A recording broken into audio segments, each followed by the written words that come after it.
Prosecutors claim Lloyd Rayney may have been planning to kill his wife 2 days before she was allegedly murdered. On the second day of his trial, the Supreme Court heard the 50-year-old had told a friend he hated Corryn. Here's Jamie Freestone. This is how Corryn Rayney's body was buried in Kings Park in a grave 4 feet deep. The computer-generated diagram shows how the 44-year-old was placed head first, face up, with her legs bent and arms crossed over her chest. It's alleged her husband, Lloyd Rayney, buried her this way to hasten the decomposition of her head and neck, which suffered a significant assault. On the second day of his opening in Mr Rayney's willful murder trial, prosecutor John Aegis said when a police officer dug a similar-sized hole nearby, it took about 20 minutes. Justice Brian Martin was shown a pair of Mrs Rayney's boots she wore to a boot scooting class the night she was allegedly murdered. The court was told scuff and gouge marks on the outside heels of the boots contained red brick and dust particles, most likely collected when Mrs Rayney was dragged through her front yard. The court heard Mrs Rayney's blood had been found on the back seat of her car and her DNA was discovered near the edge of the boot. Mr Aegis suggested that was because the accused had difficulty putting his wife's body in the boot. The prosecutor said a very powerful and significant part of the evidence linking Mr Rayney to the gravesite was a dinner place card discovered nearby.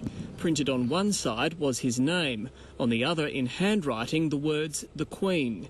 The court was told the card was from a work function Mr Rayney attended 10 days before he allegedly killed his wife. While at the dinner, he and his colleagues had played the name-guessing game Celebrity Head. The prosecutor alleged lies told by Mr Rayney were evidence of his consciousness of guilt. The court heard when Mr Rayney learnt about the card being discovered near the gravesite, he told his personal assistant he had taken it from the dinner and put it in a car. He also told another colleague he had driven his wife's vehicle to the function. But the prosecutor said there would be evidence from people who remember the 50-year-old driving his own car. The court heard Mr Rayney had claimed someone had tried to frame him. And less than a month before Mrs Rayney's body was discovered, the accused had told a friend at the DPP that he hated his wife. And Jamie Freestone joins us live from court. And Jamie, the prosecution's outlined more claims of the Rayney's deteriorating marriage. That's right, Craig. The prosecutor has only just finished his opening address, but late today he told the court about emails Corryn Rayney had sent to her family lawyer in the days leading up to her death.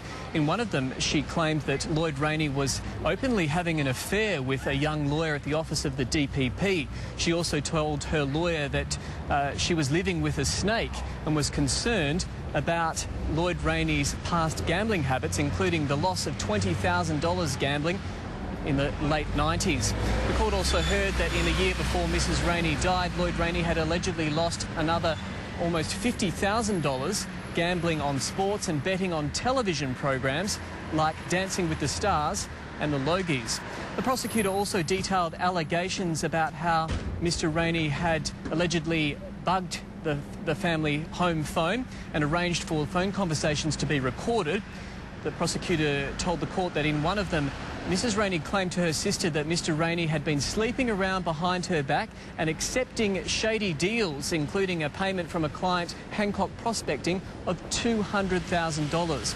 Tomorrow is likely to be another eventful day. The court won't be sitting here at the courthouse. Instead, it'll be visiting several sites connected with the crime, including the alleged burial site in Kings Park and the Rayney family home. Craig?